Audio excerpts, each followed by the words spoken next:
What's going on, everybody? Welcome to Chemical Guy's Detail Garage. The owner of this FRS brought it to us because as it was sitting outside, their neighbor decided that they were going to use some spray paint, and all that overspray has now landed on the side of the vehicle as well as the hood. So today we thought we'd show you the easiest way to remove that without causing any kind of imperfections, and also without having to bring on a polisher. So let's get started.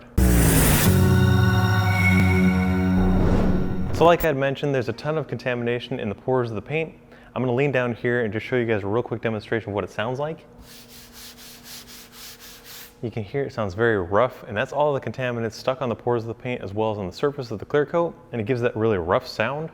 And it also has a very rough look, but overall this is going to start to dull out the finish of the car, giving it more of a cloudy look.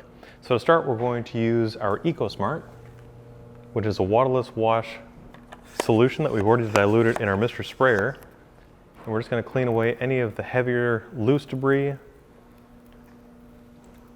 just so we're not grinding that in as we move on to our next step. And we're also using our green workhorse microfiber towel.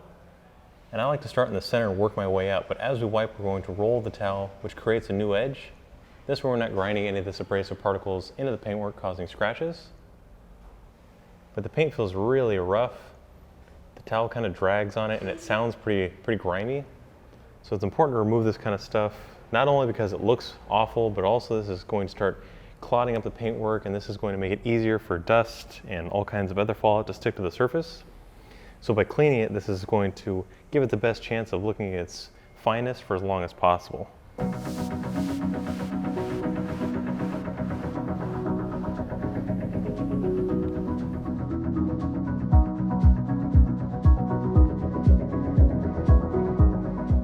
Now that the surface is clean and dry, we're going to be moving on to the process of removing the overspray as well as any kind of contaminants that are stuck in the pores of the paint.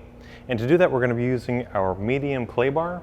This is basically a sticky substance that pulls foreign debris out of the pores and also gives it a really slick finish. And this is a necessary step if you're going to be polishing the vehicle, or if you're moving on to applying ceramic or any kind of glaze sealant wax combination. And the reason for this is because, one, you don't want to lock in any kind of junk such as, overspray, but also this makes it easier for your coatings to bond to the surface. And if you're going to be polishing, this is going to prevent any kind of pigtail swirls or clouding up your pad very quickly, which could cause marring or won't give you the desired effect. So the clay bar is just a tool that you use when you're doing these processes. It's not something you need to do every time you wash the vehicle or every time you detail the vehicle, but it's something you want to do at least once a year just to ensure that the paint is nice and refreshed. It's also very clean. And the best way to do it is to tear off a small piece of it and knead it up into a patty about the size of 3 fingers. And then we're going to be using our clay luber, which cleans as it lubricates. And you want to use a generous amount just to ensure that you're not marring the surface. But as I mentioned, this also cleans as you work. But you can hear it sounds kind of rough. But as it starts to pull contamination out of the pores of the paint, it'll start to get slick, and it'll get quiet, and that's when you know when to move on. In some cases, if the vehicle is really contaminated or it's neglected, this is a process you might have to do just a couple times to ensure that the surface is completely clean. And also, a lot of people ask us, do you need to replace this, or how many clay bars do you need for one vehicle?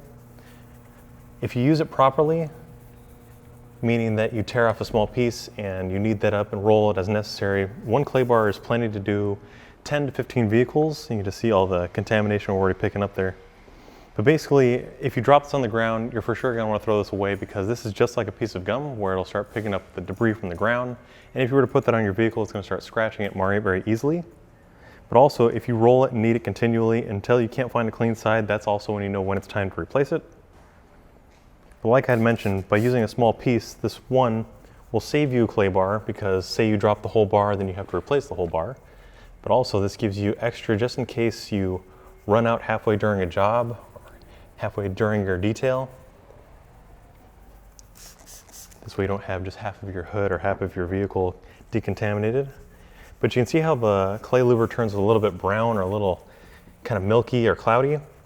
That's because, like I mentioned, it's cleaning as we're claying. So we have some of the contamination on the bar, but also some of it is running off.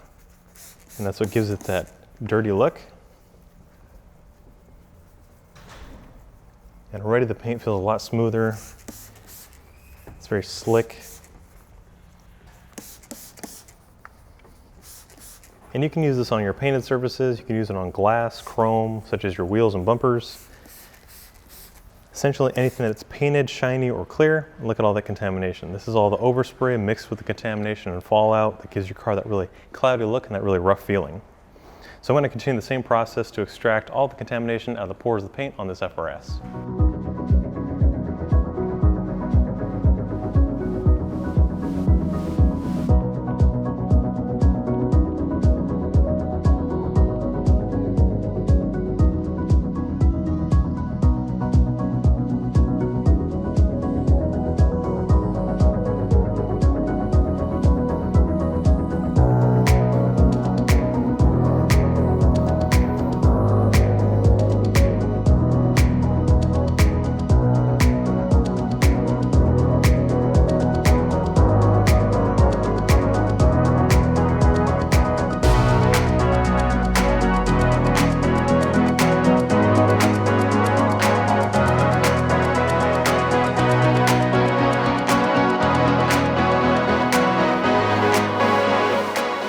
Now that I've just finished completing the clay bar process, luckily I had my buddy Jason here to help me out. It's always great to have an extra set of hands, especially on jobs like this. But now I'm going to move on to actually thoroughly cleaning it using some wipeout. And what this will do is just remove any last residue, any body oils or fingerprints, just to ensure that the surface is totally clean before we move on to our next step, which is going to be protecting the surface. This way we don't have any future water spots or any kind of contamination or overspray staining the paint job. And this will just wipe away any of the areas we may have missed with the towels, as well as any body oils or fingerprints. And again, the best way to make sure that your coatings last is to make sure that the surface is completely clean. And what we've chosen to use today is HydroCharge. Now this is a ceramic coating spray, which is super easy to use. All you have to do is basically spray directly onto your applicator pads, such as our blue microfiber applicators. And we'll just start by spreading it out. And just like I mentioned before, I like to work from the center out using a cross-hatching pattern, covering about 50% of our last pass to ensure that we haven't missed any spots or any high spots. But a little bit goes a long way. So it spreads very thin, very fine coat. And if need be, you can apply multiple coats or come back with Hydro Slick or a combination of glaze sealant or waxes. But this is going to give the paintwork a very hydrophobic finish, and it's going to make it harder for water spots and any kind of other contamination, as well as dirt and debris, to stick to the surface, while also enhancing gloss. And what's also great is it has leveling agents to fill in micro scratches and swirls for that flawless finish. So there's no need to polish the vehicle. You can simply move on right after claying to give your car that ultimate layer of protection. And again, it's very easy to use. You just want to take your time and spread it out in a very fine coat. Just those two sprays have covered essentially half of the hood here. And you can use this on your paintwork to protect it against harmful UV rays or any other kind of harsh elements that you may face as the car is parked outside. And this bonds almost immediately, so there's no need to let it haze or to sit on the surface for more than 2 minutes. But as you see here, I'm using the cross-hatching pattern just to make sure that we haven't missed any spots. There's no high spots or buildup. And this is also going to make it easier for the wipe off. A thinner coat will be easier to work with.